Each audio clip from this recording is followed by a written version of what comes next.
Reka dutangire. Mwongeye kwirirwa, mbahaye ikaze kuri Jesla Pano, urubuga tuzajya tureberaho ibintu bitandukanye, ikoranabuhanga, IT, ibintu by'ubuzima busanzwe. Iyi ni pariti ya kabiri cyangwa vlog number 2, aho turimo kuvuga kuri Lifeways, uburyo ushobora kuba wabona, hano turimo kuvuga uburyo ushobora kuba wabona visa yo kugera muri Polonye. Abakurikiye ikiganiro nakoze cyabanje, navuze ko hari uburyo bubiri ushobora kuza muri Polonye. Uburyo bwa mbere ni ukuza nk'umunyeshuri, uburyo bwa kabiri ni ukuza nk'umukozi. Buri gice cyose gifite ibyiza byacyo, kikagira n'ibibi byacyo. Harimo itandukaniro muri buri gice, ariko n'ibikenewe muri buri gice biratandukanye, birumvikana. Umuntu uje nk'umunyeshuri afite ibyo akenera asabwa gutanga, umuntu uje nk'umukozi afite ibyo akenera gutanga. Mbahaye ikaze rero, mbasaba kugira ngo musangize inkuru. Hari umuntu ushobora kuba yabikunda kumva, ukaba wabihereza na mugenzi wawe, nta bintu bibi tuzavugamo. Wadutera inkunga ukora share na subscribe, kandi ufite n'ikibazo rwose wambaza, ndahari nagufasha. Rero mbahaye ikaze, Imana iduhana umugisha. Ikintu cya mbere ngiye kuvugaho, nari nkoze introduction. Ubundi umuntu wese ugiye kuza muri Polonye azamara iminsi irenze 90 akenera visa type D, icyo bita visa type D. Iyo visa type D ikwemerera kuba muri Polonye mu gihe cy'iminsi hejuru y'iminsi 90. Iyo visa rero ikunda gukoreshwa n'umuntu w'umunyeshuri cyangwa umukozi, umuntu uje nk'umukozi.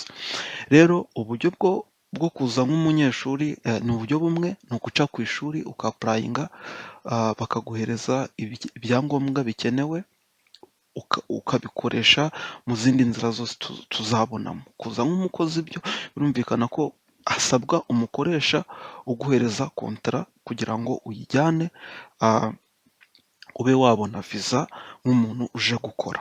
Ariko iyo uje nk'umukozi, umukoresha wawe akakwirukana, uhabwa iminsi 30. Ibyo tuzabibona nyuma. Ibyo biri mu byiza, biri no mu bibi byo kuba bitewe na visa iyo waba ufite. Iyo uje nk'umunyeshuri ukiga igihe cyose, uba wemerewe no gukora igihe cyose. Bivuze ko umunyeshuri yemererwa gukora amasaha asabwa mu cyumweru. Ubwo ni amasaha 40. Byibuze abashabwa gukora yakora amasaha 40. Biterwa n'umuntu.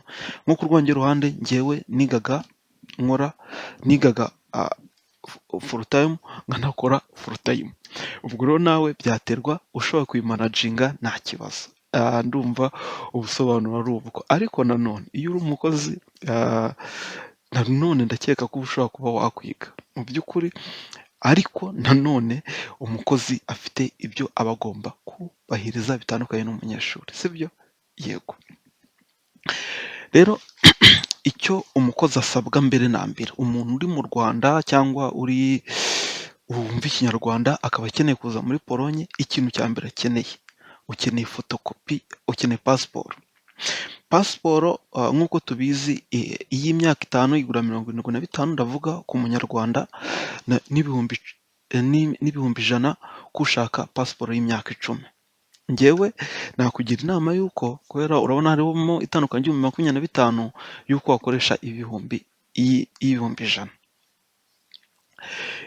Noneho ikindi gikurikiraho, ukenera kontara.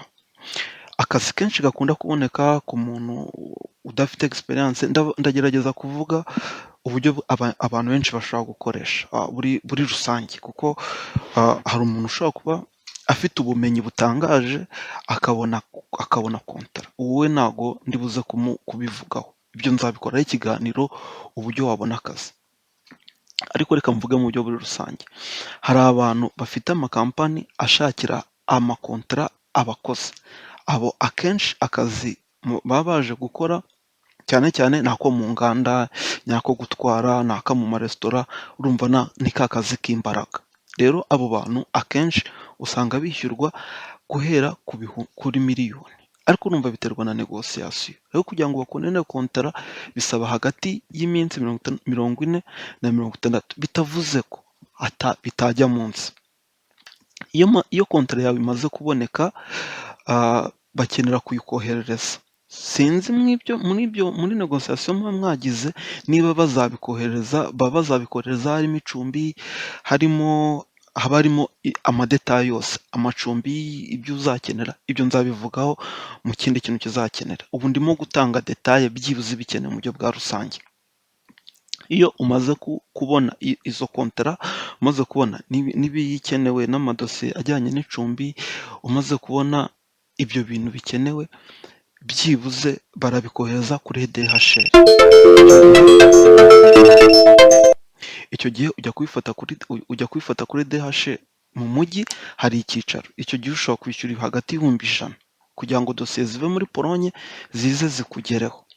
Igikurikiraho, step ya 4, navuga ko ari izo dosiye zimaze kuza, ushobora gutangira ugakora application for visa. Icyo gihe ujya kuri systeme nzabereka, warangiza ugakora application, dosiye ukazishyiramo ukurikije dosiye ziri kuri noza yawe. Ariko icyo gihe bisaba ko uba warakoze na booking y'itike y'indege, kuko ntago type D ntago bishobora kurenza umwaka, baguha visa itarenze umwaka. Iyo ugeze hano nzababwira ibikurikiraho. Iyo umaze gukora booking y'itike y'indege, byo ni ubuntu, ushaka wabyikora cyangwa ugakoresha amagence ya travel agents. Ikindi kintu ukenera travel insurance. Travel insurance ubu mperuka igurwa muri UAP, aribo bari bafitanye kontara na embassy yo muri Tanzania. Icyo gihe yishyurwaga hagati y'ibihumbi 485, ariko nabaze 500 kubera n'utundi twakurubasa ushobora gukenera gukora. Noneho nabazemo n'itike y'indege, kuko icyo gihe wishyura n'itike y'indege ya one way izakuvana mu Rwanda i Kigali International Airport, ikugeza muri Polonye, bitewe n'aho uzajya. Ariko muri rusange abantu bakunda guca Warsaw, muri kapitale. Ukaca muri kapitale ukabanza ukareba impumeko y'umwuka wawo. Ibi bintu byose rero biteranyije usanga biri hagati y'amafaranga ibihumbi 2,500,000. Ariko birumvikana ko yose utayishyura rimwe. Birumvikana ko byibuze ukeneye 1,200,000 cyangwa 300,000 kugira ngo utangire procedure. Ndumva ibi ni nko ku muntu uje nk'umukozi. Reka noneho turebe ku muntu ushaka kuza nk'umunyeshuri, sibyo? Ku muntu ushaka kuza nk'umunyeshuri we, birumvikana akenera akenera passport, twabaza 100,000. Ikindi akenera gukora application ya diplome na transcript. Ibyo byo bishobora no kohereza ama application, byo bikorerwa kuri email cyangwa muri systeme, biterwa n'ikigo. Ariko navuga ko akenshi igiciro cyabyo kiva hagati y'ibihumbi 125 kugeza ku 150 bitewe n'ishuri. Noneho ikindi kintu ukenera iyo umaze applyinga ishuri, baguhereza icyo bita admission letter. Pre-admission letter. Pre-admission letter ni kwemera kuba wakwishyura amafaranga y'ishuri y'igihembwe cya mbere. Amashuri menshi hano muri Polonye yaka igihembwe cya mbere. Igihembwe cya mbere ukayishyura kugira ngo barebe kuri seriye. Icyo gihe umaze kubiguha, baguha admission letter. Izo admission letter ziba zigomba kuba ari original. Niho mpamvu urabona ko kuri stage 4 ugomba kuzajya Tanzania uzabitwara. Izo dosiye uzazitwara. Akenshi ishuri rigera rikongeraho n'icumbi, amadosiye y'icumbi, kuko ntabwo waza muri Polonye ngo ujye urara hanze. Uba ugomba kwerekana yuko ufite aho uzaba, ukabikora werekana ukoresheje application. Icumbi, kaminuza iragufasha. Akenshi amakaminuza arabafasha, cyangwa akenshi usanga kaminuza zifite amacumbi. Ibyo nabyo twabibariye. None no izo kaminuza yo ikohereza dosiye ni 100,000. ariko nk'uko mubibona nashyizeho akantu kavuga ngo akenshi ayo mafaranga barayagusubiza. Ayo mafaranga iyo viza itabonetse barayagusubiza. Ayo watanga akenshi barayagusubiza. Navuze ko biterwa n'ishuri kuko hari igihe ushobora gusanga bagize amadetaye menshi, ugasanga amafaranga nagaruwe ntabwo nashatse kuvuga ko ijana ku ijana bayagusubiza ariko bari supposed kuyagusubiza ijana ku ijana. Ikindi uretse ko ubwo nyine bagomba kugira ayo bakataho, nari mvuze ijana ku ijana. Nk'uko nawe iyo yohereje hari komisiyo, ari umufuragiro wa banki, nawe rero ugomba birumvikana. Ikindi kintu uzakenera ni ugukora application fees. Ibi ni ubuntu, nzagerageza kubibereka. Ikindi uzakenera ni booking y'itike, nabyo ni ubuntu, nzabibereka, nzagerageza kubibereka, nzaguha ubumenyi uko wabigenza, uko wakora arrangement. Ikindi kintu ni travel insurance. Travel insurance ni uyigura muri UAP nayo ni ibihumbi 500, ariko ubundi ni amadolari 485. Natigiye mvuga ibihumbi 500, nashyize random. Booking y'itike rero ushobora no gukoresha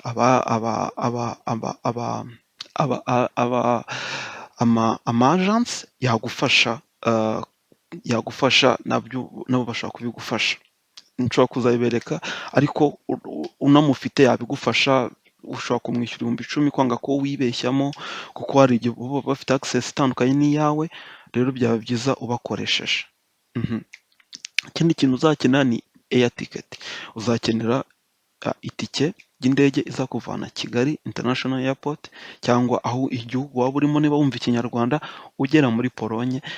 Nabaze ko itike ishobora kugutwara 500 bitewe, ariko murabizi itike y'indege ihora ntabwo iba ari ikintu gihora hamwe, gihora gihindagurika. Ejo ushobora kuba ari 300, ejo 400, ejo 600, ejo 700, bitewe n'igihe uzaziramo.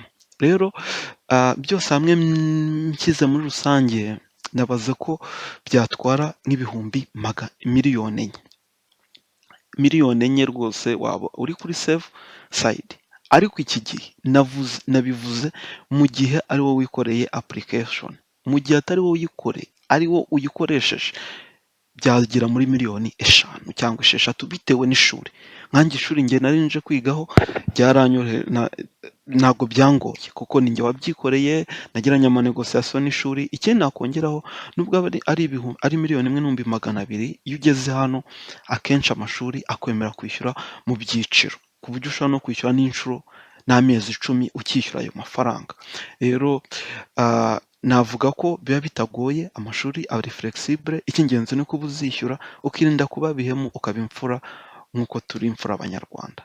Nizera ko n'Abanyarwanda ntabwo bidukwiriye ko twazaba tuzambura. Kandi ikindi, urumva iyo wambuye cyangwa ugacika, biza gushyira isura mbi ku Banyarwanda, nabo ukaba ubasibiye inzira. Rero nabagira inama y'uko akazi kaba gahari, kaba kaboneka, nta mpamvu yo kwanduranya no kudakora inshingano uba wariyemeje. Kandi uko tunyuze ahantu tugasiga umucyo, bituma n'abadukurikiyeho babona inzira, bakabona ayo mahirwe. Ibindi bintu rero uzakenera, nk'umunyeshuri usabwa bank statement, bivuze ko uzakenera n'umwishingizi. Umwishingizi ashobora kuba ari umuntu mufitanye isano, ukajya mu nijiste. Nzabivuga amasitep uzacamo kugira ngo bibe byemewe. Ikindi kintu, byibuze iyo bank statement iba igomba kuba iriho byibuze iriho transaction z'amezi 3, kandi iriho byibuze miliyoni 10 kuzamura. Ariko njye nakugira inama ko byaba byiza ushatse umuntu ufiteho miliyoni 15 kuzamura, ukamusobanurira. Ikindi kintu uzakenera icyo bita legalization of degrees na transcript cyangwa indangamanota zawe. Bitwara amafaranga 37 kuri page. Aba ariho ni nka notification. Kandi uribuka ko dokima zose ugiye gutanga, kuko ugiye gutanga fotokopi, uba ugomba kujyana originale na fotokopi yiri notifiye muri minijiste. Ibyo nzabibabwira mu kandi gaseshoni kazakurikiraho.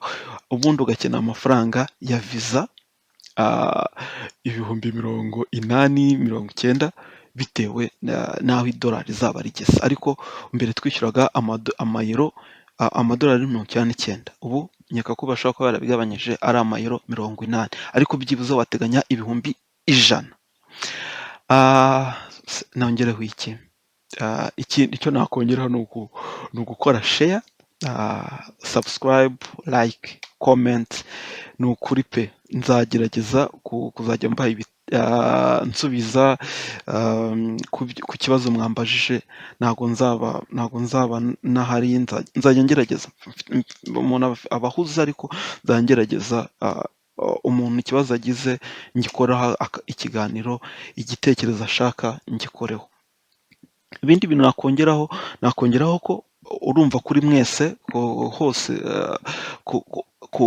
yaba ku munyarwanda, yaba kuje nk'umukozi, yaba kuje nk'umunyeshuri, kubera ko muba muzajya Tanzania, wakenera itike izakujyana Tanzania, ukongeraho ushaka kugenda n'imodoka cyangwa ukagenda n'indege, cyangwa ukongeraho n'amafaranga azagutungura iyo. Byibuze byose hamwe reka tubibarire 500. Ndumva bitarenze 500. Ubwo umunyeshuri yasabwa miliyoni 4 n'igice, umukozi agasabwa miliyoni 3. Ibyo bintu rwose ndakeka ko byavamo, ariko nk'uko nabivuze ntabwo ari amafaranga yose wishyurira icyarimwe. Navuga ko uba uzayateganya mu byiciro. Ariko nk'uko nabivuze, comment nashyiraho rero ni uko ku muntu uba uzaza nk'umukozi, aya mafaranga akenshi wishyuye miliyoni ntabwo uba uzayisubizwa. Sinkeka ko bayigusubiza pe, sinzi ko bayigusubiza, ndakeka batayisubiza. Aba bantu babikora ndakeka batayagusubiza, ariko ishuri navuze ko riyagusubiza. Rero nahawe ho kudesida icyo ugomba gukora.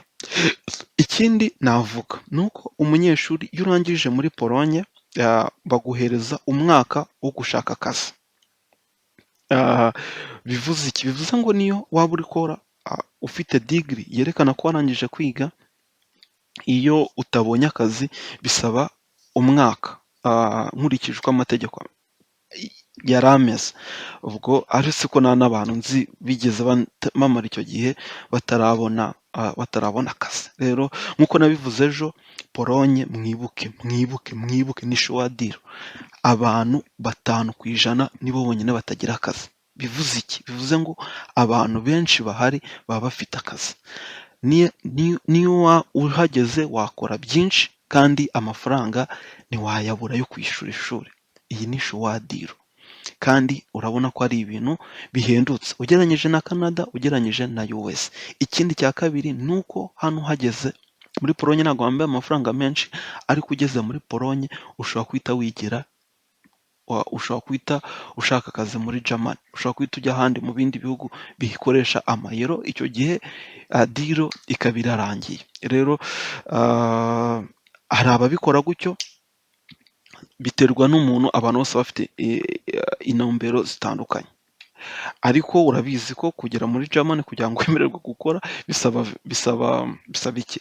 Bisaba work permit. Rero work permit utayifite ntabwo wakora. So you need work permit to work there. So hano iyo uhari ufite visa ikwemerera gukora uri muri Polonye, ariko bitakuvuzije ko uri umuntu ukunda gutembera, uba wemerewe gutembera ibihugu 26 by'i Burayi. Urumva rero ni shuwadiro. Ndabashimiye kandi mukomye mukande like, mukore subscribe. Mukore subscribe. Ibindi urumva ko dufite byinshi tuzasangira, kandi niyo wagira ikibazo rwose ndahari. Nzajya ngenda nkora uduseshoni dutandukanye. Mfite content nyinshi numva nzabaha, kandi rwose kora subscribe ntacyo bitwaye, sibyo? Kora subscribe, kora share. Ibindi Imana iduhana umugisha. See you, hasta la vista.